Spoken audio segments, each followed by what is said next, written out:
todos. Isto é absurdo.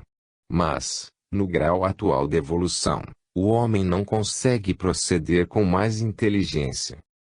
O organismo social só pode achar a linha de maior rendimento na colaboração, baseada na honestidade e na confiança, filhas de um altruísmo não teórico e vão, mas inteligente e utilitário. Ora, neste nosso mundo nada disto se pratica e por isso a máquina social funciona com esforço, sem nenhuma consciência coletiva, nem mesmo a que já alcançaram algumas sociedades de insetos, como as abelhas, as formigas, etc. E quando funciona um pouco, é um funcionamento forçado, porque só a imposição de um governo consegue obrigá-la a isso. Está tudo desgastado e esmagado pelo peso da desconfiança e da contínua resistência do indivíduo contra o interesse coletivo. O egoísmo fecha e divide, sufocando a vida, enquanto o mundo necessita sempre mais de estradas abertas por onde circule, já que a troca é, de natureza, útil e fecunda. Acontece então que o Estado deve onerar-se com custosa e embaraçosa burocracia, para que tudo seja controlado. Torna-se esta, então, uma odiosa caçadora de transgressores, e os governantes tornam-se inimigos do povo. E surge aquele natural e universal antagonismo entre o Estado e o indivíduo, sempre em luta entre si, como ocorre entre empregados e patrões. Então precisam os governos armar um exército, para manter-se de pé. E assim por diante. E então grande parte da produção, do trabalho, dos bens da nação, precisam ser usados com esse fim, e subtraídos ao gozo de todos. Em cada anel da cadeia das trocas, que vai do produtor ao consumidor, ninguém procura dar frutos para todos, tornando-se útil função que exerce. Antes, procura explorar todos, impondo, a preço de extorsão, a todos os outros, a sua função, só porque esta serve a ele, embora para a coletividade seja prejuízo. Assim, o que parece uma graciosa oferta do comerciante, nos negócios, às vezes é apenas uma luta para arrancar do cliente a maior quantidade possível de dinheiro, com uma mercadoria tomada ao produtor pelo mínimo preço possível. Nada produzindo de seu, torna-se indispensável a ambos, procurando tirar de ambos todas as vantagens. Estas, se aumenta a produção, são primeiro absorvidas pelo comerciante, sem que atinjam o consumidor, e se a procura aumenta, pode fazer subir o preço, sem que o produtor sinta vantagem. Por sua vez, preocupa-se o produtor em satisfazer as necessidades dos outros somente enquanto isto corresponde a seu desejo de lucro. Ele então explora os gostos pervertidos e também os vícios, como a imprensa, que divulga fatos criminais e, em alguns estados, onde o governo tem monopólio do tabaco, a propaganda que difunde o hábito de fumar. Estabelecida, portanto, certa produção, atento apenas a satisfazer a seu interesse de vender e embolsar, o produtor é arrastado a conquistar, a qualquer custo, o seu cliente. Nasce então uma propaganda fictícia, dirigida a criar novos gostos, inúteis, com o único fito de dar saída aos produtos, aproveitando-se da sugestionabilidade das massas. É um assalto à boa-fé dos simples. E quanto menos vale o produto, maiores despesas de propaganda pode certamente suportar e portanto mais apto está a invadir o mercado. Mas ainda pior. A formação de um mercado europeu a favor dos Estados Unidos chegou ao ponto de levá-los à guerra e depois a um bombardeio cerrado de grande parte da Europa. Mas assim ficou assegurado o cliente. Assim, a oferta sabe fabricar a procura, de que tem necessidade, e fica assegurada a saída da produção. Tal é a natureza humana, pela qual o médico tende a fabricar os doentes de que precisa, por vezes até aplicando tratamentos e operações cirúrgicas inteiramente desnecessárias e inúteis. Assim, os ministros de qualquer religião são levados a criar para si mesmos o rebanho dos fiéis ou prosélitos, que justifiquem sua posição ou presença. É sempre o mesmo egoísmo e luta para viver que leva o homem, não a oferecer suas capacidades para a utilidade coletiva, mas a impor-lhe a própria utilidade exclusiva individual. Por isso, tudo se torna um perigo nas mãos dos homens. No entanto, o erro consiste em acreditar que este seja apenas um dano para o vizinho, e não o próprio, quando este é um dano para todos. Tanto nos países livres como nas ditaduras, a realidade biológica, feita de luta desapredada de todos contra todos, é sempre a mesma.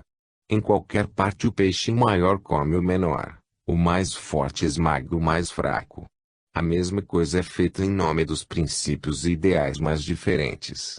Por vezes pode reduzir-se a liberdade para os mais fracos, os vencidos, apenas a liberdade de morrer de fome. São gigantescas e tremendas coligações de interesses que regem o mundo. Acusa-se justamente o comunismo de explorar os instintos rapaces das massas, mas isto prova que as massas já têm esses instintos em sua alma. Eis uma qualidade em que, tanto no alto como embaixo, muitos homens são verdadeiramente iguais. Eis onde está a igualdade humana para todas as raças, ilimitada cobiça. E no entanto, é possível, no mundo econômico, morrer não de fome, mas também de indigestão. Quando caminhamos com tais métodos, o próprio aumento da produção deveria produzir abundância e bem-estar, oferecendo tudo a menor preço, aumentando o consumo e elevando o nível de vida. Mas então a mercadoria se desvaloriza, valoriza-se e desaparece a moeda, e os produtores, para salvar-se da queda dos preços, não produzem mais. Então, para elevar os preços, eles chegam a queimar a mercadoria. E assim, com o sistema do egoísmo e da avidez, chega-se ao absurdo, isto é, que enriquecer com maiores bens mediante o trabalho não é uma vantagem, mas um prejuízo. Não se chega então ao bem-estar, mas à crise. E, no entanto, não nos damos conta de quanto isto seja providencial. Se as leis da vida tendem a nivelar o homem mais num plano de miséria que de riquezas, acontece isto como consequência automática da psicologia de abuso que rege o mundo econômico, e é um bem, porque esse homem não deve possuir o poder econômico, dado que só saberia fazer dele péssimo uso, em seu prejuízo. Após estas premissas, entremos no problema particular monetário. Temos que presumir um conhecimento ao menos geral de economia política, agora que nos engolfamos no aspecto técnico da questão. Falamos até aqui de um sistema simples, de troca direta, em que os bens funcionam não só como mercadoria, mas também como moeda, e observamos a forma psicológica que rege o fenômeno econômico basilar da oferta e da procura. Para aproximarmos do problema monetário, temos que substituir o sistema originário e primitivo da troca direta, pelo atual sistema de troca entre bens e moeda, em que um dos termos é a mercadoria e o outro é o dinheiro. Nas fases primitivas, a instintiva utilidade de troca limitara-se a fazer nascer uma economia direta, de simples permuta de bens, isto é, de trocas não monetárias, em que a mercadoria é moeda. Mas a lei utilitária, sempre em vigor, do mínimo meio, levara instintivamente o homem a escolher, entre todas, a mercadoria que mais destacadamente tivesse as qualidades que a tornassem apta à permuta. Devia ser mercadoria de uso e valor sobretudo universais, de modo a servir de denominador comum de troca entre todas as outras, representando seu equivalente em valor. Devia ser então mercadoria de fácil transporte e sobretudo conservável, que permitisse o armazenamento como lastro de todos os outros bens, mais próprios à utilidade direta do consumo do que a essa função de reserva econômica.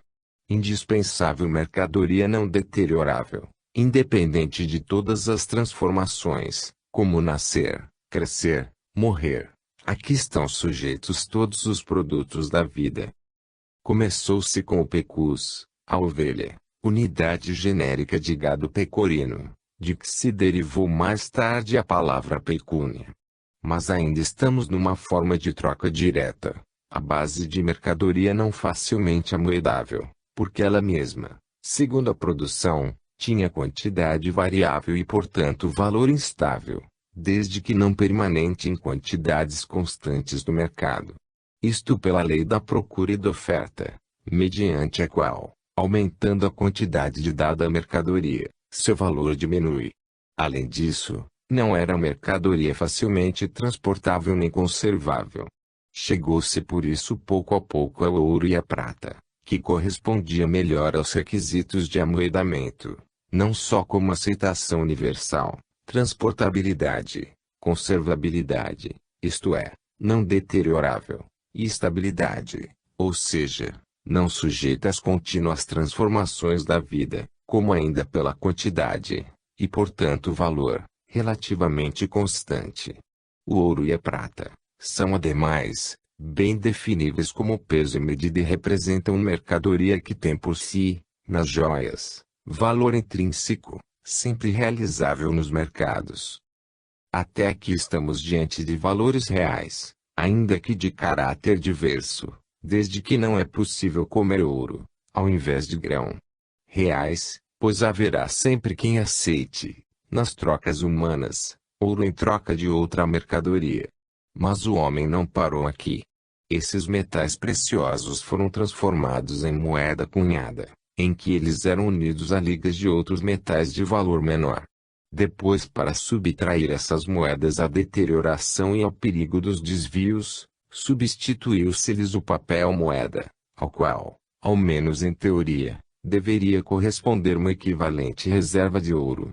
Assim, tudo se foi transformando, substituindo-se cada vez mais valores fictícios e convencionais ao primitivo de utilidade imediata. Isso tudo principalmente porque o poder político se apossou deste terreno para seu uso e consumo. Pode chegar-se assim a valores nominais a que bem pouco corresponde de real. Na luta econômica universal, a intervenção estatal pôde com isso coagir a seu favor os equilíbrios naturais e alterar os valores reais. Desse modo, em pleno regime de tanta liberdade trombeteada, a intervenção estatal paralisou o jogo da oferta e da procura. Por isso, a violação dos equilíbrios, que naturalmente se formam num regime de liberdade econômica, conduz a regimes econômicos falsos, a inflações monetárias, a crises contínuas, delícia de nossos tempos. Nada pode firmar-se sobre a mentira. Em qualquer terreno, a vida, que é honesta, quer que valores reais correspondam aos valores declarados. No mundo econômico isto é tão verdadeiro como no mundo físico ou moral.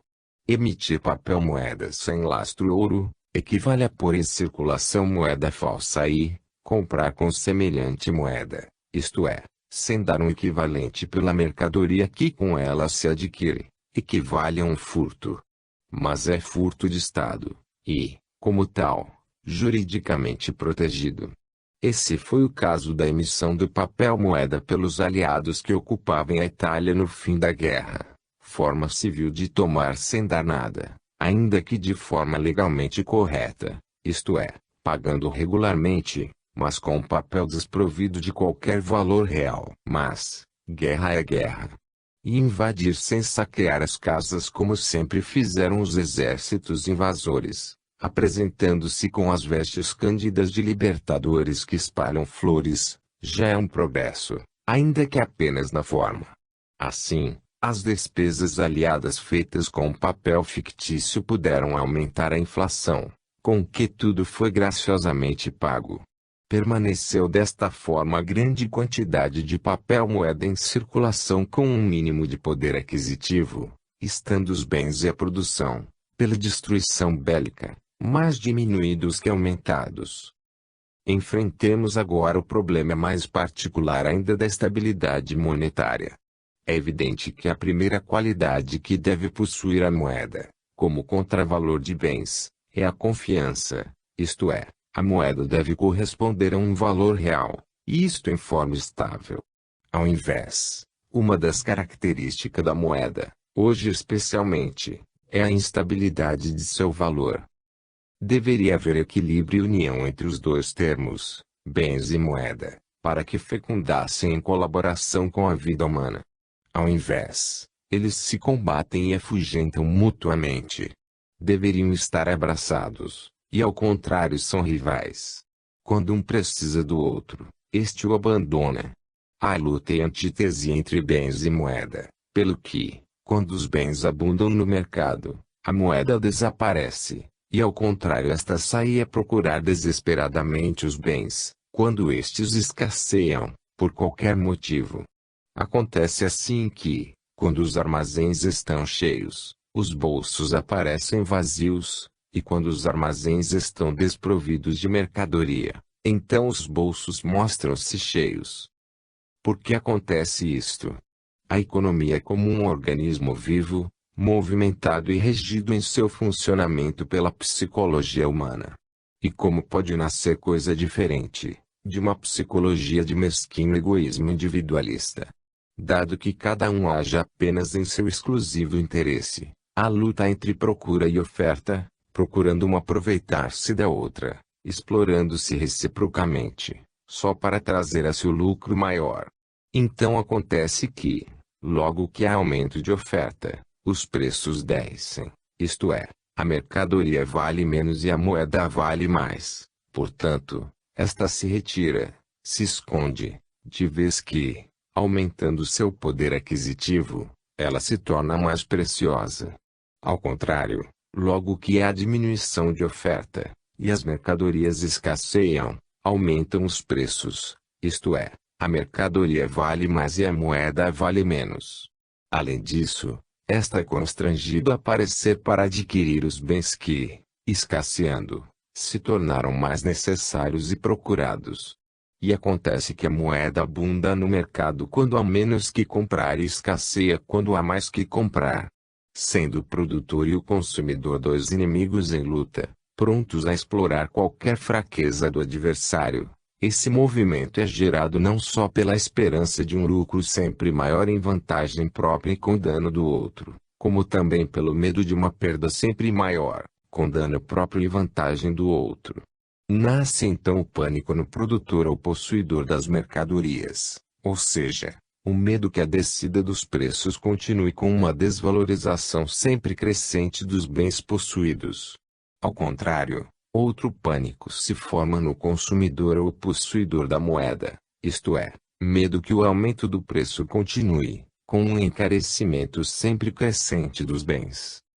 Eis, então, que o sistema, ao invés de conter forças que tendam a repô-lo em equilíbrio, resulta das forças que tendem a ampliar e agravar sempre mais o desequilíbrio. Em outras palavras, ao verificar-se uma descida dos preços, o produtor ou possuidor da mercadoria, temendo sempre maior desvalorização da mesma, ao invés de retirá-la do mercado, principalmente se é deteriorável, é levado a saturá-lo sempre mais, aumentando seu depreciamento e a revalorização e fuga da moeda. De outro lado, no caso oposto de aumento de preços, o consumidor ou possuidor da moeda, temendo sempre maior escassez de mercadoria, pelo medo de ficar desprevenido do necessário, ao invés de retirar o dinheiro do mercado, é levado a lançá-lo aí cada vez mais, aumentando assim seu depreciamento e a valorização ou aumento de preço das mercadorias. Então a posição de desequilíbrio inicial, em que se baseia e surge o sistema, arruína-o, e consome-o todo até o fim. Os impulsos dos dois egoísmos que contrastam, tendendo a sobrepor-se e a eliminar-se, porque um quer vencer esmagando o outro, não podem dar-nos um equilíbrio entre eles como dois pontos equidistantes, mas apenas um constante acavalar-se de desequilíbrios e um agravamento de crise, pelo fato de que eles procuram ao contrário resolver seu embate só com a vida de um, pondo como condição a morte do outro. É por isso que, logo que se verifica um desequilíbrio inicial, todo o sistema tende a ampliá-lo e agravá-lo, ao invés de resolvê-lo. Mas, dada a psicologia anticolaboracionista em que se funda a nossa economia, ela só pode ter uma fisiologia cancerosa, só pode ser economia de crise, como é de fato. Então, Quando pela abundância da mercadoria diminui seu preço, mesmo procurando produzir menos, pois cada nova produção aumentaria o dano do produtor, os compradores prorrogarão suas aquisições porque cada um é levado a segurar o que vale, isto é, a moeda neste caso, e também porque lhe poderá parecer mais útil prorrogar seu gesto, na esperança de que os preços possam baixar ainda mais. Enquanto acontece isto, os possuidores da mercadoria, temendo ulteriores baixas, lançaram tudo no mercado, para apressar sua venda. Assim ampliar-se-á cada vez mais o desequilíbrio, agravar-se-á o estado de desconfiança, até atingir a queda das crises. Dada a estrutura do sistema, não há outra solução. Tudo age como ampliador dos desequilíbrios. Mas o princípio desagregador da luta só pode levar a esses resultados. Não sendo o fenômeno sujeito à direção e ao controle de uma consciência econômica da coletividade, desenvolve-se tudo de acordo com a lei do precipitar-se descontrolado da avalanche, cujo movimento cresce de per si, e não pode ser parado senão com a queda final ou crise. Neste jogo de egoísmos, sempre os honestos levarão o pior, ao passo que os que procuram seu próprio interesse, não se importando com o interesse coletivo, acumularão riquezas e sairão vencedores. Neste jogo, em que ora se escondem os bens, ora a moeda, o trabalho, que é a coisa mais importante, sempre perde. No período de abundância de bens e escassez de moeda, gozam os que têm dinheiro. Nos momentos de abundância de dinheiro e escassez de bens, gozam os que têm bens para vender. Em meio a este contraste, o trabalho, que é o elemento genético de tudo, aparece como um empecilho, pouco considerado, constrangido a sofrer o dano de ambos os lados. E de fato, quando há abundância de mercadoria, o trabalho é rejeitado, dado que a moeda para pagá-lo está cara e porque não convém produzir mais, a fim de não aumentar a queda dos preços. Teremos então o desemprego. E quando há abundância de moeda, que sai à procura dos poucos bens à venda, então o trabalhador achará ocupação, mas, não tendo acumulado nem bens nem dinheiro, sofrerá os danos da carestia. Assim a economia é atingida em suas raízes, que são representadas pelo trabalho. Esta oscilação contínua de valor da unidade monetária influi também no crédito, exigindo juros altos, quando a moeda escasseia, com repercussão, portanto, em toda a produção. E assim esses problemas invadem toda a vida dos povos, sendo o fator econômico um dos mais importantes na determinação do curso da história. Observemos mais de perto ainda esse sistema de antíteses. Num mundo equilibrado, não deveria haver antagonismo entre interesse coletivo e interesse individual. Deveria um correr paralelo ao outro, e ambos deveriam sobrepor-se e coincidir. Fazendo o interesse próprio, o indivíduo deveria implicitamente fazer também o da coletividade. Ora, na prática, sucede justamente o contrário. Quem quiser salvar-se, precisa não pensar em absoluto nos interesses da coletividade. Vejamos dois exemplos. Num período de descida de preços das mercadorias e valorização da moeda, dever-se-á, no interesse coletivo, continuar a produzir, a dar trabalho, a manter em pé a própria indústria. Mas quem tivesse para isso, no princípio do ano, tomado uma soma em empréstimo no banco, em virtude da diminuição dos preços teria conseguido muito menos lucro no fim do ano, do que houvesse despendido e, ainda que tendo aumentando a riqueza real e proporcionando um benefício à sociedade teria trabalhado com prejuízo e estaria arruinado. No caso contrário, num período de subida de preços e desvalorização da moeda, seria interessante que, no interesse coletivo, todos os que tivessem reserva de mercadoria as vendessem, para satisfazer as necessidades coletivas, esperando para readquiri-las depois, quando a produção recomeçasse. Isto sobretudo para as mercadorias indispensáveis. Pois bem, suponhamos que um vendedor de fazendas ou remédios, etc., venda ao preço corrente. Ao fim do ano, achar-se-á ele com o depósito vazio e com necessidade de preenchi-lo, com preços aquisitivos muito superiores aos que ele vendeu. Se recorrer às suas economias, as achará depreciadas, com poder aquisitivo muito inferior. E assim estará arruinado. Quem se salvará, então? Só aqueles que tiverem cuidado exclusivamente de seu próprio interesse pessoal, em prejuízo do interesse coletivo. Ao verificarmos isto, uma coisa nos surpreende, ver como, apesar de tudo, o organismo social tenha podido sobreviver. Parece que os recursos primários da vida tenham sido calculados de modo que pudessem resistir a todos os assaltos destruidores. O organismo social sobrevive, mas é mister verificar quando dores custam à humanidade tais erros. Entretanto, a ignorância e a insensibilidade humanas parecem proporcionadas às dores. E assim, o sofrimento constitui uma das principais ocupações do mundo. Imaginaram-se remédios, mas frequentemente foram piores que o mal. Assim foi a intervenção coativa da autoridade estatal. As crises econômicas fazem que as nações desejem médico para curá-las. Por isso, um novo grupo, substituindo-se ao velho, culpado do mal-estar, assumirá o poder, sempre mediante razões de justiça, para restabelecer a ordem, para o bem do povo e até em nome de Deus. Depois, impulsados, os patrões e os clientes procurarão seus interesses, até que venha nova crise, sua queda e a substituição por outro grupo, que fará o mesmo. Pelo sobreexposto sistema dos egoísmos contrastantes, a antítese entre interesse individual e coletivo significa que Estado e indivíduos são inimigos. Então só pode manter ordem econômica um Estado com regime de força, que invada e obrigue toda a atividade econômica dos cidadãos. Ocorre então vasta organização burocrática com a qual se manobre todos os mecanismos e organismos de produção, do consumo e das trocas, bancos e fábricas, agricultura e transportes.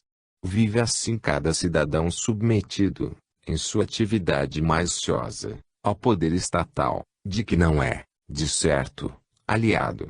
Em outros termos, teríamos a ditadura econômica da nação, levada a dirigir, dominar e absorver cada atividade dos indivíduos.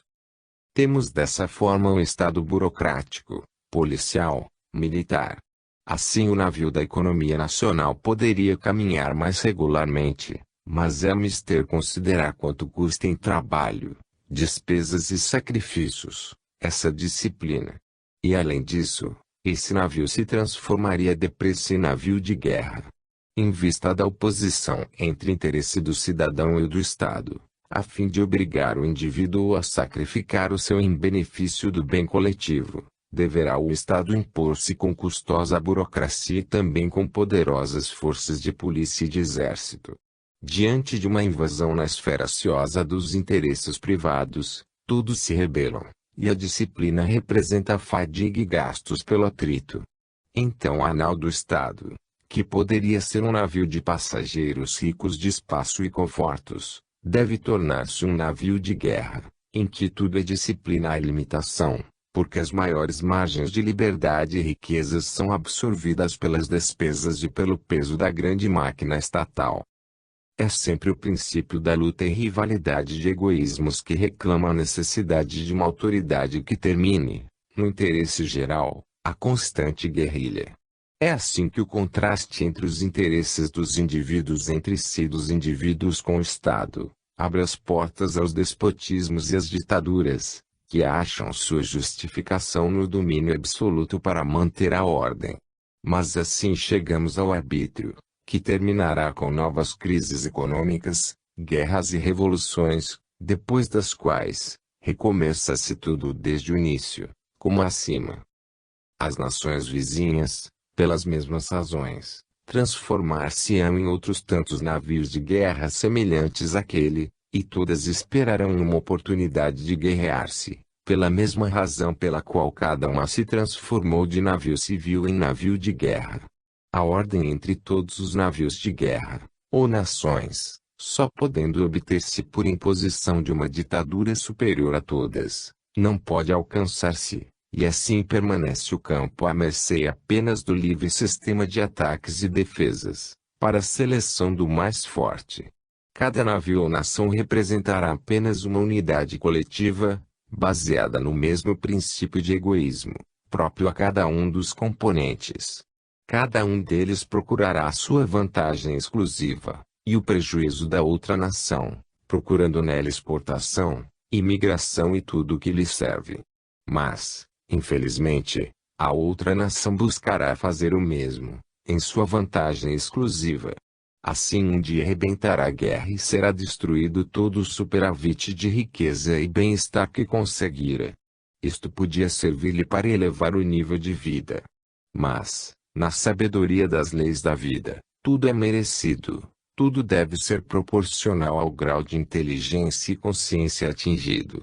Assim, tudo torna a nivelar-se mais embaixo, no nível em que o homem automaticamente se encontra por seu peso específico, na escala da evolução. Assim aparecem em rodízio crises, ditaduras, guerras e de novo crises e assim por diante. É triste.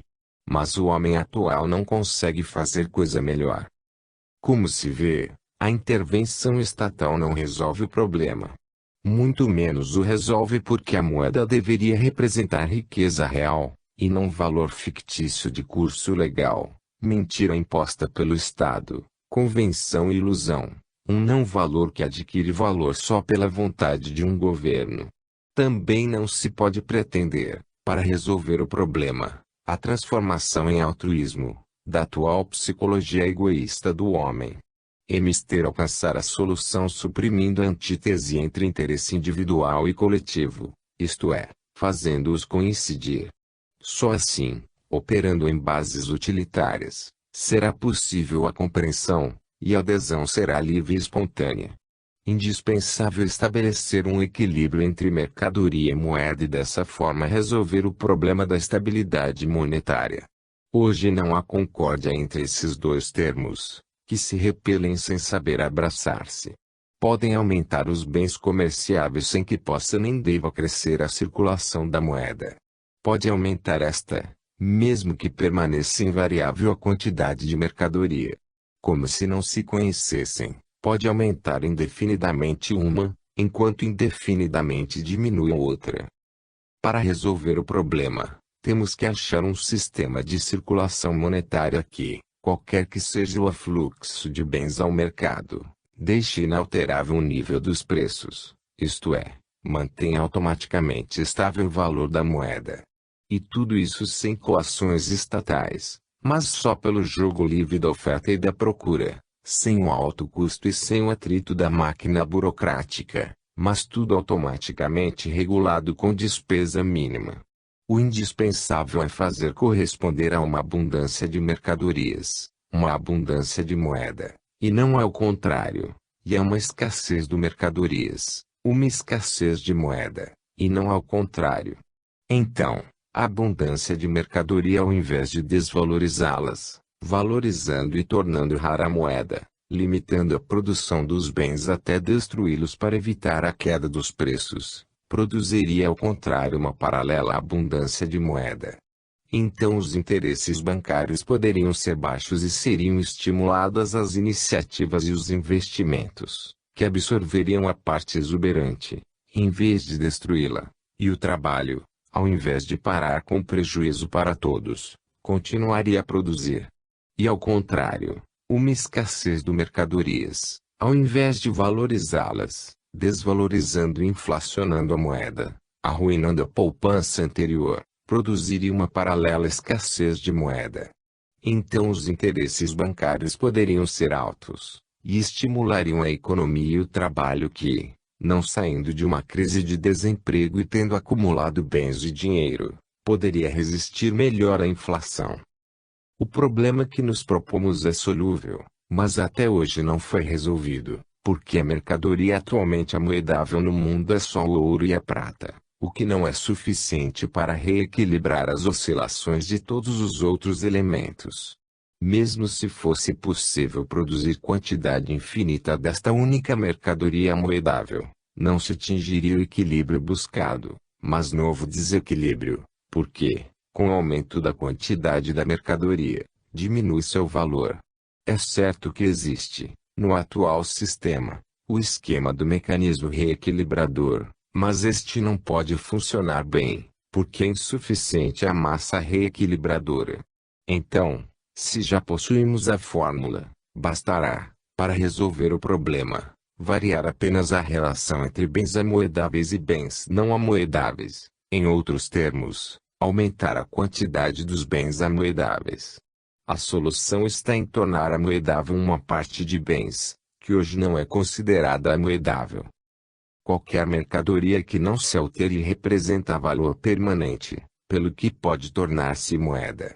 Pode-se assim, escolhendo um tipo de mercadoria adequado e cercando sua conservação da devida cautela, tornar possível que ela se torne moeda, subtraindo ao consumo presente, quando faltar moeda e abundar mercadoria, para depois restituí-la ao rol de mercadoria, para uma venda e consumo futuro, quando faltem os bens e abunde a moeda.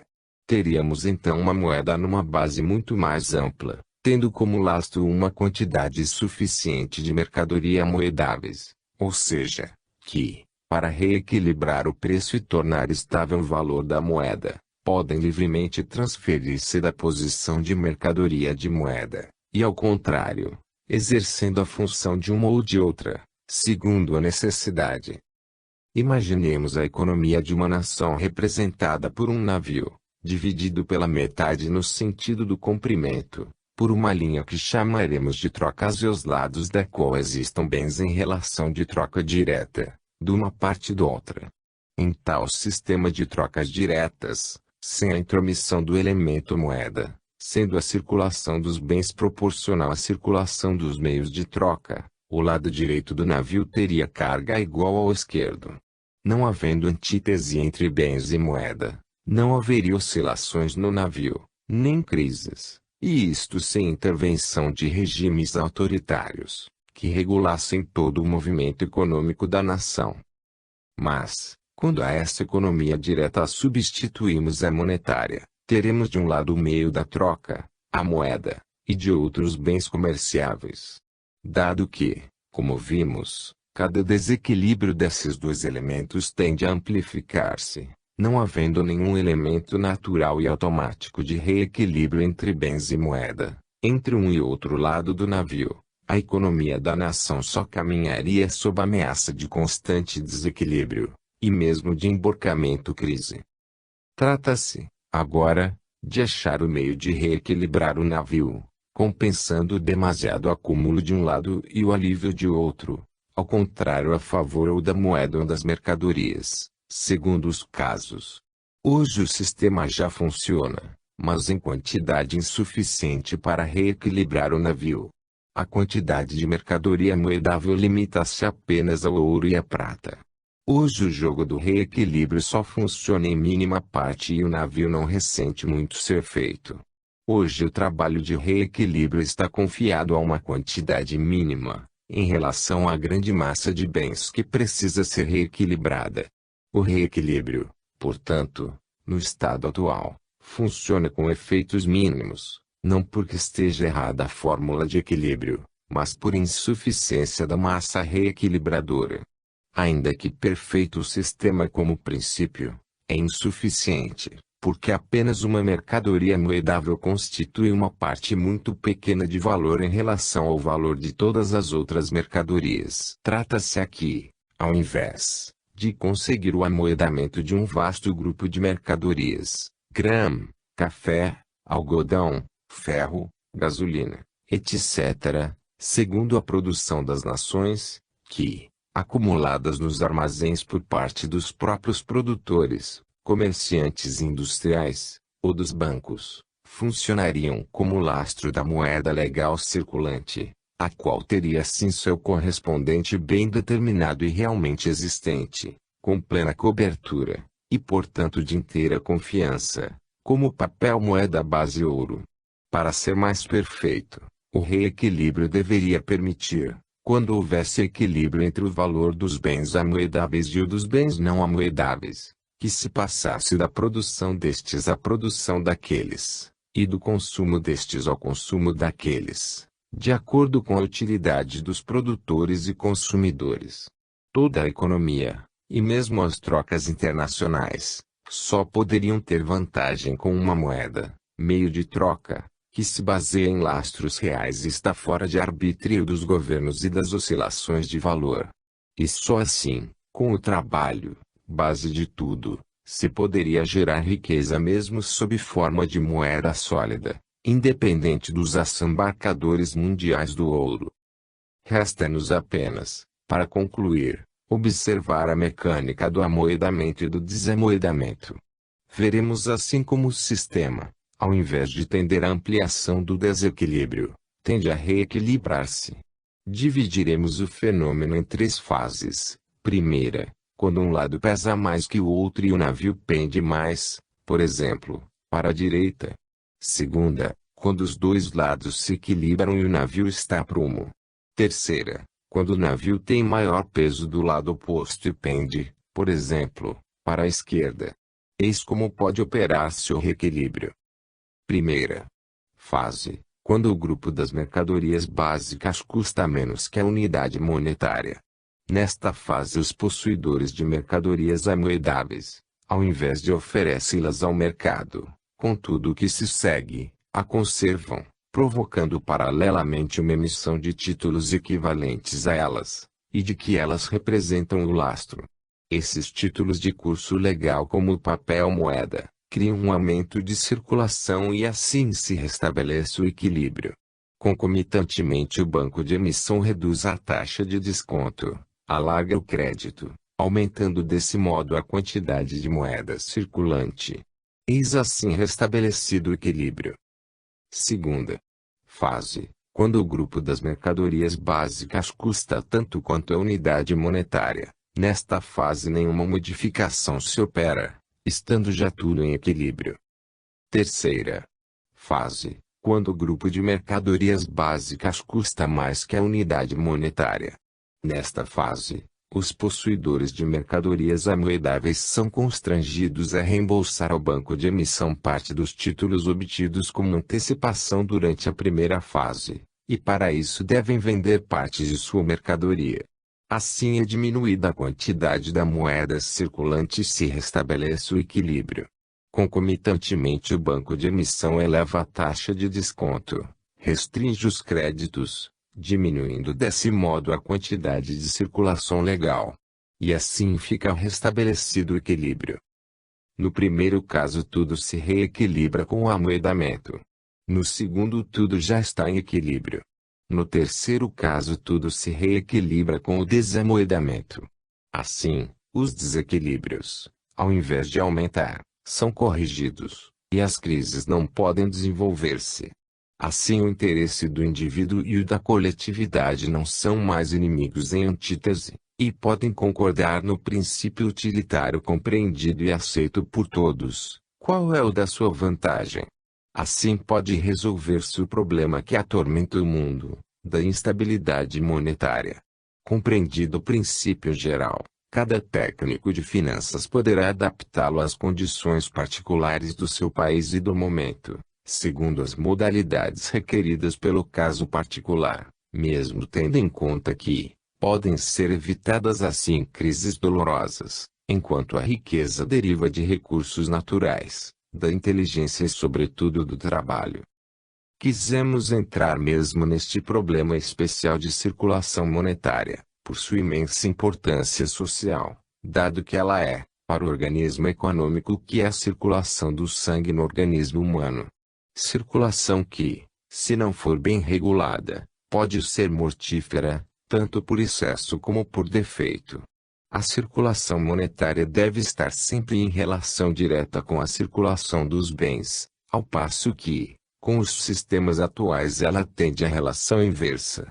Infelizmente, se é verdade o que diz Filanger e leis econômicas, os homens seguem o curso do metal como os peixes seguem as correntes das águas. Ou seja, se a circulação da moeda é um fenômeno tão importante, Perguntamo-nos quão grande deve ser a lacuna das atuais condições, quando o próprio Francisco Ferrara declara que a teoria da circulação da moeda é um capítulo das ciências econômicas que é mister refazer de todo. No prefácio de seu Tratado da Moeda, J. M. Keynes afirma que, não obstante seja a matéria monetária objeto de ensino em todas as universidades do mundo, é estranho que não exista um texto que trate sistematicamente a fundo da teoria e dos fenômenos da moeda, tal como existe hoje no mundo moderno. Por isso quisemos demorar-nos sobretudo nesta questão tão viva e atual, em redor do qual giram tantos outros problemas sociais. Com isto quisemos também desenvolver alguns aspectos do fenômeno econômico, já delineados nos últimos capítulos de A Grande Síntese. O leitor inteligente acha que é chave para resolver por si outros problemas particulares, aplicando, como demonstramos no caso deste capítulo, os princípios gerais do sistema monista de toda a obra, e o método nela seguido para sua aplicação. Assim poderá ele alcançar a explicação e a orientação nos fenômenos mais dispares. Orientações terapêuticas e patogênese do câncer. Enfrentaremos, agora, outras questões de caráter prático-social. Nenhum problema pode ser verdadeiramente resolvido, se não partirmos de sua orientação cósmica, que o enquadre em relação ao funcionamento orgânico do todo. É necessário, pois, partir do geral, nele depois engestando, no ponto exato, o particular. Tudo é ligado no universo. Portanto, não é de estranhar que possamos achar as causas remotas dos estados patológicos em crescimento, nas condições espirituais do mundo de hoje.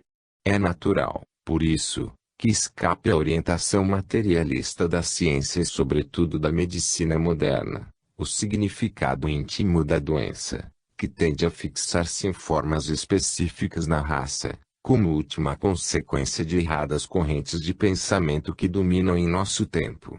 Para manter o estado de saúde, é necessário que todo o mecanismo físico-espiritual de nosso composto humano funcione em harmonia com os princípios das leis que regulam a vida.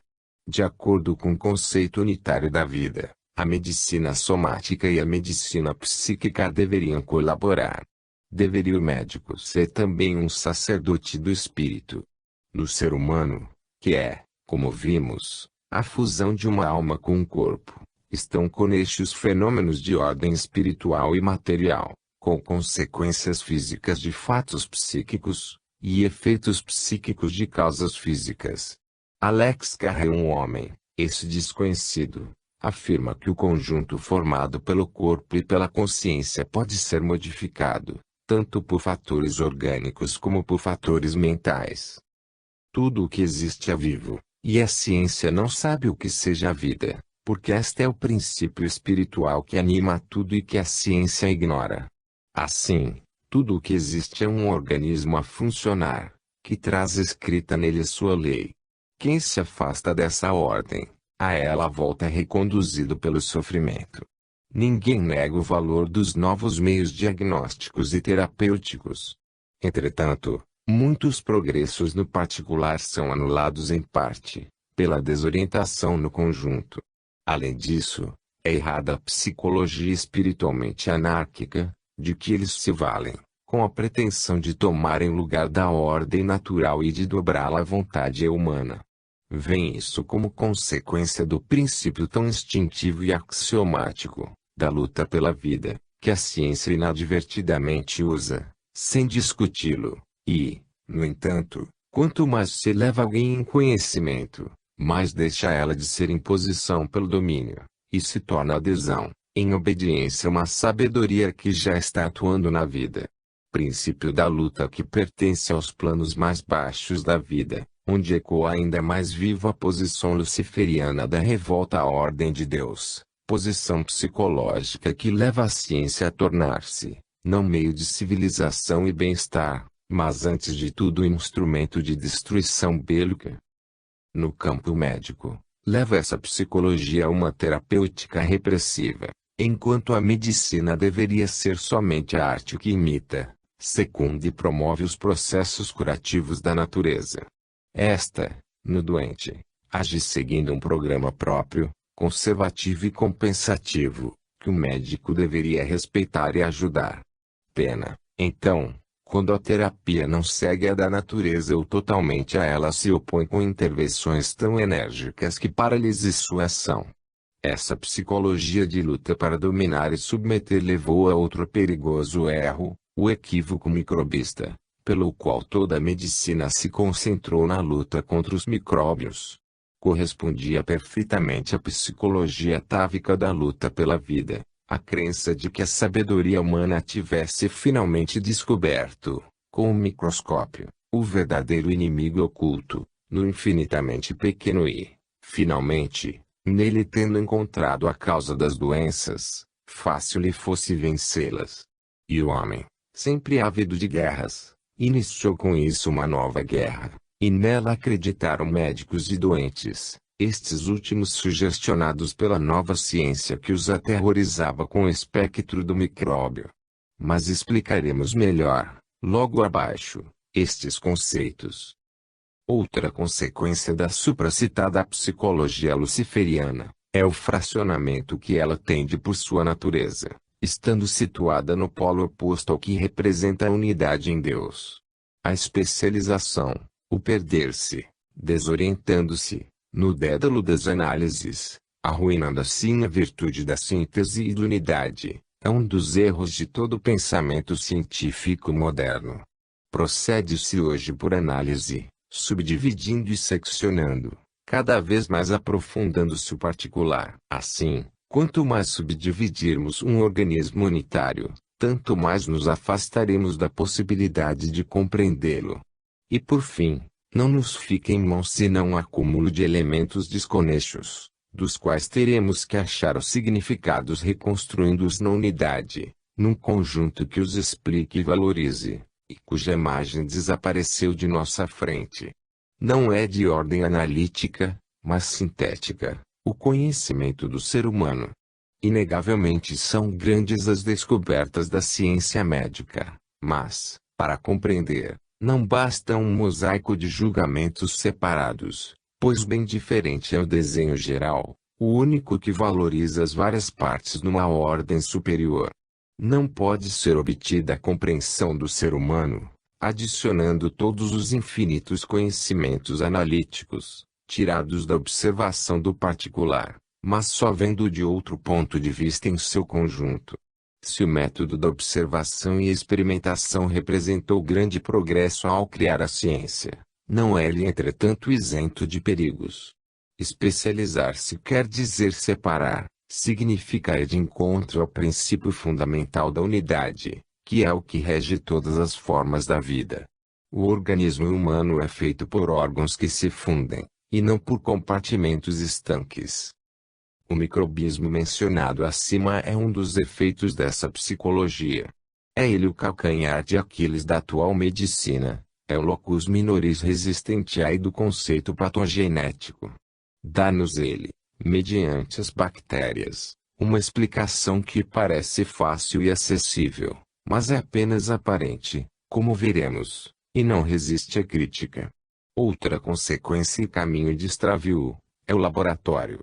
Se é verdade que fornece elementos para o diagnóstico, nem sempre resolve o problema. Indivíduos há que continuam doentes, apesar de serem negativos os exames.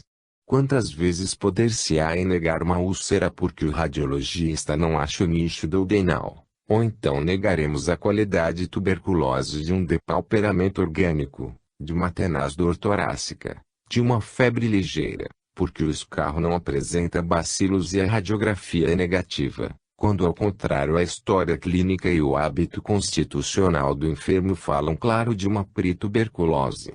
Assim, quantas outras doenças são excluídas, com base da resposta negativa do laboratório? Não deve ele substituir a nossa síntese pela sua análise? Nosso julgamento deve dominar, e não sujeitar-se a tais respostas. Deve iluminá-las com sua luz e completá-las onde elas se calam. Em outros termos, é mister curar o enfermo como unidade orgânica, e não a doença, teoricamente decomposta em seus elementos. Como se vê, a medicina está enferma de diversas enfermidades. Mas, dado que isto é uma consequência da corrente de pensamento hoje em voga, é natural que esteja desviado do bom caminho também o conjunto dos doentes. A massa destes, sendo eles homens de nosso tempo, tem um conceito errado da vida. Esta é um ato de ordem e disciplina, do espírito e do corpo, e não uma corrida ao gozo. Os vícios de todos, ricos e pobres, as condições antinaturais da vida nas grandes cidades, mil hábitos artificiais, transformam a elevação do nível da vida num perigo para a saúde. Esta é dada, antes de tudo, por um regime simples e sóbrio de ordem, porque a doença só entra quando lhe tivermos aberto as portas, enfraquecendo as naturais resistências orgânicas, com o sistema errado de vida.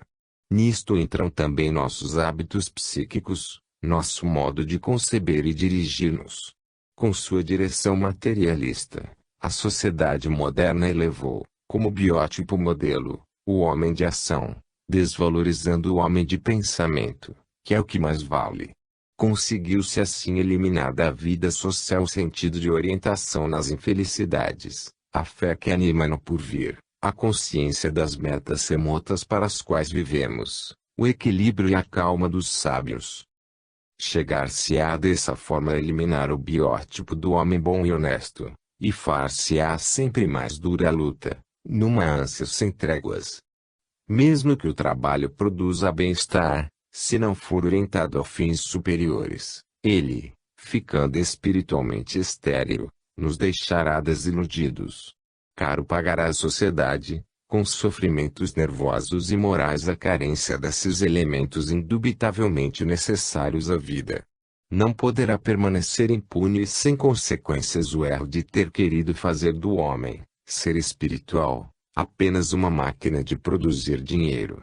O espírito, cloroformizado, pela concepção materialista da vida, manifesta-se como pensamento falaz, incerto, agitado, desorientado, que não caminha direto ao alvo, mas perde-se na tentativa de alcançá-lo.